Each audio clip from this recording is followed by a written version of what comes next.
వచ్చినప్పుడు diagnosis confirm అయిన తర్వాత మీకు ఈ ప్రాబ్లం ఉంది, ఇది చేసుకుంటే మీకు 1 డేలో సొల్యూషన్ వస్తుంది, ఇవన్నీ ఎక్స్ప్లెయిన్ చేస్తాం. పేషెంట్ అటెండర్ వాళ్ళు వాళ్ళ క్రెడిట్కి మనం చెప్పిందంతా అర్థం చేసుకుని ఇమీడియట్గా కంప్లీట్ కాన్ఫిడెన్స్ ప్లేస్ చేసి వాళ్ళు 100% ట్రస్ట్ ప్లేస్ చేసి వస్తున్నారు. సో కొంచెం మాట్లాడుకుని వస్తామని నెక్స్ట్ వీక్లో వచ్చారు. ఇవాళ ప్రొసీజర్ అనుకుంటే ఈరోజు మార్నింగే కామారెడ్డి నుంచి వచ్చారు. ఒక చిన్న చెక్ ఎండోస్కోపీ మన దగ్గర చేస్తున్నారు. మార్నింగ్ ఉదయం మధ్యాహ్నం ప్రొసీజర్ అయిపోయింది. ఆ ఒక్కరోజు ఫ్లూయిడ్స్ మీద డ్రిప్స్ మీద ఫుడ్ లేకుండా పెట్టాం. మరునాడు హీలింగ్ అయిందని కన్ఫర్మ్ చేసుకొని లిక్విడ్ స్టార్ట్ చేసాం. మనం లిక్విడ్స్ అక్కడే తాపించాం. లిక్విడ్స్ హాయిగా తీసుకుంటున్నారు. ఇంతకు ముందు ఉన్నదానికి ముందుకి డిఫరెన్స్ కూడా ఇమేజెస్ ఉన్నాయి, నేను చూపిస్తాను. సో ఆ లిక్విడ్స్ తీసుకున్న వెంటనే 2 డేస్ లిక్విడ్స్లో పెట్టాము. ఆ రోజే ఇంటికి పంపించేసాము. మరునాడు సెకండ్ డే ఇంటికి వెళ్ళాక సాఫ్ట్ ఫుడ్ స్టార్ట్ చేసేసి 1 వీక్కి మళ్ళీ ఒకసారి వచ్చారు. 1 వీక్ వచ్చాక అంతా బాగుందని కన్ఫర్మ్ చేసి నార్మల్ ఫుడ్ కూడా స్టార్ట్ చేసాం. అప్పటి నుంచి ఇప్పటి వరకు ఏమీ ప్రాబ్లం లేదు. She eating normally and life is back. So total stay 24 hours కూడా లేదు అందరు.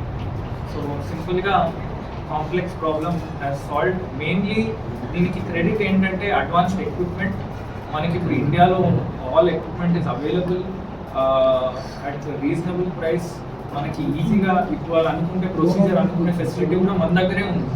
అంటే ఇప్పుడు సేమ్ థింగ్ మనం వెస్ట్లో అమెరికాలో అంటే వాళ్ళ అపాయింట్మెంట్ ఏ రోజో ఇస్తారు, ఎప్పుడో జరుగుతుంది, వాళ్ళు షెడ్యూల్ చేసి 1 మంత్ అట్లా డిలే ఉంటుంది. మన దగ్గర ఫార్చునేట్లీ ఎక్విప్మెంట్ ఉంది, అడ్వాన్స్ ట్రైన్ స్టాఫ్ ఉన్నారు, మనకి ట్రైనింగ్కి యాక్సెస్ ఉంది. మేమంతా వెళ్ళి నేర్చుకుని రాగలం. So fortunately we are blessed that మనకి అన్ని ఆ ఫెసిలిటీస్ అవైలబుల్ ఉన్నాయి. ఇట్లాంటి వేర్ ప్రాబ్లమ్ ఉన్నా we can deal with it ఈజీగా. నేను ఇప్పుడు కొన్ని ఇమేజెస్ చూపిస్తాను పేషెంట్ రిలేటెడ్.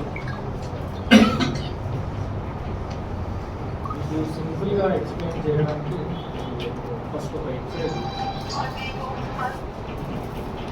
నార్మల్గా ఈ పేషెంట్ లిక్విడ్ తీసుకున్నప్పుడు ఈ వైట్ సొల్యూషన్ అనేది అన్ననాళంలోనే మిగిలిపోయేది. మనం ప్రొసీజర్ చేసిన తర్వాత తనకి లిక్విడ్ తాగిపించి చూపించాము అనమాట. ఈ ఫ్లూయిడ్ ఎంటర్ అవ్వడం ఇమ్మీడియట్గా డ్రైన్ అయిపోవడం. ఏదైతే ఇలా మిగిలిపోయేదో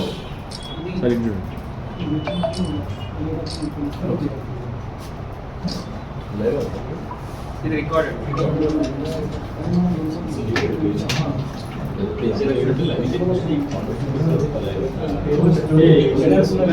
వాటర్ తాగాలన్నా ఎవ్రీ టైం తనకి ఛాతీలోనే ఆగిపోతున్నట్టు సెన్సేషన్, లోపలికి వెళ్ళట్లేదు అనేది తన మెయిన్ డిఫికల్టీ. సో ప్రతిసారి న్యాచురల్గా అన్నం తినడానికి కూర్చోడానికి ప్రతిసారి అది ఒక ఇబ్బందిలా ఉండడం అనేది లైఫ్లో చాలా పెద్ద డిస్టర్బెన్స్. దీంతో దగ్గు రావడం, రాత్రంతా మేలుకు రావడం, ఛాతి నొప్పి రావడం, ఇలా 6 నెలలుగా కంటిన్యూస్ తను సఫర్ అవుతూనే ఉంటుంది. ఒక ప్లేట్ భోజనం కూడా షీ కెనాట్, అంటే హాఫ్ అన్ అవర్ టైం దాటి తప్ప షీ కెనాట్ ఫినిష్ 1 ప్లేట్ కూడా తినలేదన్నమాట. సో ఇలా ఇనీషియలీ 6 మంత్స్ అక్కడిక్కడ తిరిగి మెడిసిన్స్ తీసుకున్నా తనకి రిలీఫ్ అనేది దొరకలేదు ఎక్కడ. తర్వాత మన దగ్గర కామారెడ్డిలోనే తను డాక్టర్ని కలిసి ఎండోస్కోపీ అనేది చేసుకున్నారు. ఎందుకంటే మింగడానికి ఇబ్బంది కాబట్టి అన్ననాళంలో ఏమైనా ప్రాబ్లం ఉందా అని చెప్పేసి ఎండోస్కోపీ పరీక్ష కెమెరా వేసి మన లోకల్గానే డాక్టర్ గారు చూశారు. కానీ దారిలో ఏమీ అడ్డంకి లేదు. నోటి నుంచి అన్ననాళంలోనే ఉంది. తను చూసినప్పుడు కూడా నీళ్లు అన్నము అన్ననాళంలోనే ఉండిపోతుంది. ఇది ఒక రేర్ జబ్బు ఉండొచ్చు, అన్ననాళంలో మాంసఖండరాల్లో ప్రాబ్లం ఉండొచ్చు అని తను సస్పెక్ట్ చేసి ఈ డయాగ్నోసిస్ని కన్ఫర్మ్ చేయడానికి మన దగ్గరికి రెఫరల్ చేయడం జరిగింది.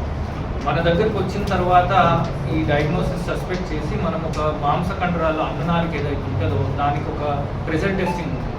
అది మనం చేస్తే నిజంగానే ఇది అదే జబ్బు, ఈ జబ్బు పేరు అకలేషియా కార్డియా, ఈ పేషెంట్ సఫర్ అయ్యేది ఇదే జబ్బు అని మనకు కన్ఫర్మ్ చేస్తాం.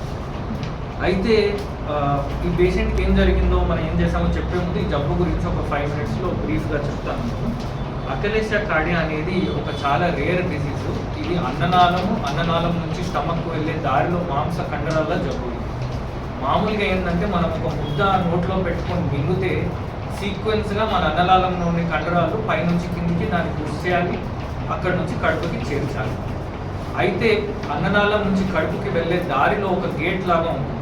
అది ఏంటంటే అన్నం వచ్చినప్పుడు దాన్ని కిందికి పంపించాలి, కానీ తర్వాత మళ్ళీ కడుపు నుంచి పైకి రాకుండా అది క్లోజ్ అవుతుంది. ఈ జబ్బులో ఏమవుతుందంటే అన్నం అక్కడ రీచ్ అయినా కానీ అది ఓపెన్ అవ్వదు. అన్ననాళంలోనే ఫుడ్ని వాటర్ని ట్రాప్ చేసేస్తుంది. అది మెల్లిగా గంటల తరబడి మెల్లిగా కిందికి వెళ్తుంది. సో అట్లా పేషెంట్కి తినడానికి కంప్లీట్గా ఇబ్బంది. సో దీన్ని పేషెంట్కి ఎలా అనుభవం అవుతుందంటే ఫుడ్ అంతా అన్ననాళంలో జమ అయిపోయి ఎక్స్పాండ్ అయిపోయి అది జారలేక పైకి వచ్చేసి లంగ్స్ వైపు వెళ్ళి దగ్గు రావడం, మెల్లగా లంగ్స్ పాడైపోవడం, రాత్రంతా నిద్ర లేకపోవడం, ఇక్కడంతా ఉండి యాసిడ్ జమ అయ్యి మంట రావడం, ఇలా జరుగుతుంది. దీన్ని ట్రీట్ చేసుకోకపోతే ఇలా లంగ్స్కి మెల్లమెల్లగా వెళ్ళి లంగ్స్ పాడవడం, ఫ్యూచర్లో ఈసోఫేగస్లో అంటే అన్ననాళంలో క్యాన్సర్ రావడం ఇవన్నీ జరగవచ్చు. ఇమీడియట్గా కాదు, ఏళ్ళ తరబడి అలాగే వదిలేస్తుంది. సో దీనికి ఇంతకుముందు సొల్యూషన్ అంత క్లియర్గా ఉండేది కాదు. బెలూన్ పెట్టి దాన్ని ఓపెన్ చేయడము, లేకపోతే అక్కడ ఏదైనా లోకల్గా ఇంజెక్షన్స్ ఇవ్వడము, లేదంటే పెద్ద సర్జరీ ఒకటే ఆప్షన్ ఉంది. పెద్దగా ఓపెన్ చేసి ఆ మాంసఖండరాలను టైట్ ఉన్న వాటిని కట్ చేసి లూజ్ చేయడం, అదొకటే సొల్యూషన్. దానికి రికవరీ మళ్ళీ మల్టిపుల్ డేస్ హాస్పిటల్లో ఉండడం, మేజర్ సర్జరీ జరగడం, అదొకటే సొల్యూషన్ ఉంది. అయితే రీసెంట్గా ఎండోస్కోపీ ద్వారా సింపుల్ ప్రొసీజర్లో 1 డేలో దీన్ని సాల్వ్ చేసే సొల్యూషన్ ఒకటి అవేర్నెస్ జరిగిందనమాట.